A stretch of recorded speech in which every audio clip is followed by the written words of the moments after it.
Favourite serials இனி டிவிக்கு முன்பே சன் நெக்ஸ்ட் ஆப்ல ஜாலியா எல்லாருக்கும் முன்னாடியே பாருங்க.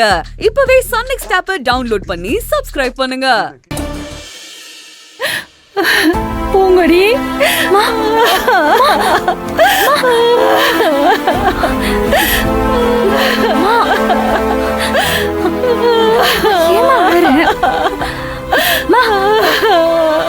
அழாதம்மா.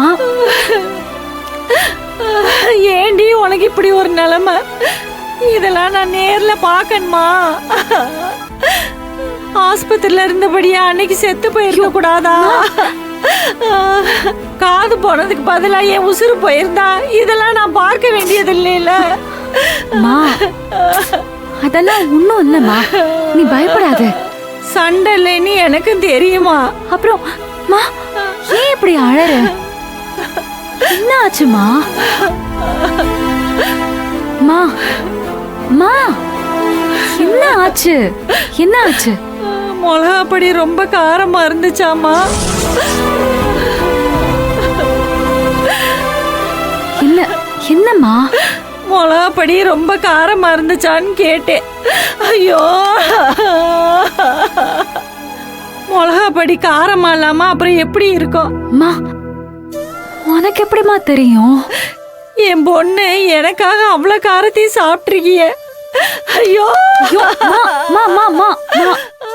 அழாதம்மா. இந்த வீட்டுல நீ இப்படிதான் செத்து பொழைச்சுக்கிட்டு இருக்கியா? இல்லம்மா, நான் நல்லாதாம்மா இருக்கேன். இல்ல, நீ எனக்காக சொல்ற. இப்படி கஷ்டப்படவாடி இந்த வீட்டுக்கு நீ மருமகளா வந்த? இப்படி எந்த மனச்சாட்சியும் இருக்கிற பொம்பளை சோத்துல இப்படி மிளகாப்பொடி அள்ளி போடுவாங்களா? மா மா அது உனக்கு போட்டது. உன்னை கஷ்டப்படுத்தி அது மூலமா என்ன அழ வைக்கணும்னு நினைக்கிறாங்க. யாருக்கு போட்டா என்னடி? கடைசியில உனக்கு தானே அவ்வளவு கஷ்டத்தையும் கொடுக்கணும்னு நினைக்கிறாங்க. அப்போ நீ ஒவ்வொரு நிமிஷமா இப்படி நொந்து நொந்து வேதனை அனுபவிச்சுக்கிட்டு இருக்கியா? இல்லம்மா, நீ நினைக்கிற மாதிரிலாம் இல்ல. சரவண என்ன அவன் உசுருக்கும் மேலாதான் பாக்குறான். மாமாவும் என்ன அவர் பொண்ணாதான் நினைக்கிறாருமா. அது மட்டும் இல்ல, எதுவுமே பிரச்சனை இல்லம்மா. இங்க எல்லாம் போக போக சரியாயிடும். இது சரியாகிற மாதிரி தெரியலையேடி. மனசுக்குள்ள எவ்வளவு வஞ்சகம் வச்சிருந்தா அந்த அம்மா இப்படி ஒரு காரியத்தை பண்ணுவா?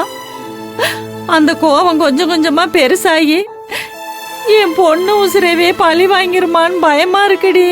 மா அப்படிலாம் எதுவும் நடக்காதுமா. ஐயோ கடவுளே, பிறந்த வீட்டுலதான் உங்க அப்பா வேணாத பொண்ணுன்னு விரட்டி அடிச்சிட்டாரு. புகுந்த வீட்லயாவது வந்து நீ நிம்மதியா இருப்பேன்னு பார்த்தேன். இங்க உங்க அப்பாக்கு மேல ரொம்ப கொடுமைக்காரங்களா இருக்காங்க. இதெல்லாம் பாத்துக்கிட்டு நான் எப்படி உசுரோட இருக்க போறேன்? வேணாம் பூங்கொடி, வேண்டாம். இப்படி ஒரு சங்காத்தமே நமக்கு வேண்டாம். நீ வந்து நம்ம வீட்லயே இருந்துருன்னு சொல்றத தவிர எனக்கு வேற வழி இல்ல. ஐயோ, உங்க அப்பா என்னை அந்த இடத்துல வைக்கலையே. ஐயோ, இப்படி இங்கேயும் இல்லாம அங்கேயும் இல்லாம இப்படி நட்டாத்துல அனாதையா விட்டுருச்சு இந்த சாமி. ஐயோ, அழாதம்மா அழாதம்மா. நிஜமா நான் நல்லாதாம்மா இருக்கேன். எனக்கு ஒரு குறையும் இல்லம்மா. மா, இதை விட பெரிய பெரிய மன கஷ்டத்தெல்லாம் அப்பா எனக்கு கொடுத்திருக்காருல. அப்பெல்லாம் நான் அவரை கோச்சிக்கிட்டது இல்ல. எதுக்குன்னு தெரியுமா? ஏன்னா அவர் என் அப்பா. அவர் எனக்கு கொடுத்த கஷ்டத்தெல்லாம் நான் நியாயப்படுத்தி தான் சொல்லிருக்கேன். ஆனா இப்ப அதே கஷ்டத்தை அத்தை கொடுக்கறப்போ நான் எப்படிமா கோச்சுக்க முடியும்? அவங்களும் எனக்கு ஒரு அம்மா மாதிரி தானே. என்கிட்ட எல்லாமே இருக்குமா. நான் நல்லா இருக்கேன். அப்பப்போ அத்தை என் கூட சண்டை போடுவாங்க தான். நான் விட்டு கொடுத்து போயிடுவேன். அவங்க மனசு மாறிடுவாங்க. அந்த நம்பிக்கை எனக்கு இருக்கு. மா மா நீ என்ன நம்புறியா இல்லையா? எனக்கு என்ன சொல்றதுன்னே தெரியல. எனக்கு என் பொண்ணு நல்லா இருந்தா போதும். இதெல்லாம் எப்ப மாறுன்னு தெரியல. மா நான் நல்லா இருக்கேன். மா நான் ரொம்ப ரொம்ப நல்லா இருக்கேன்.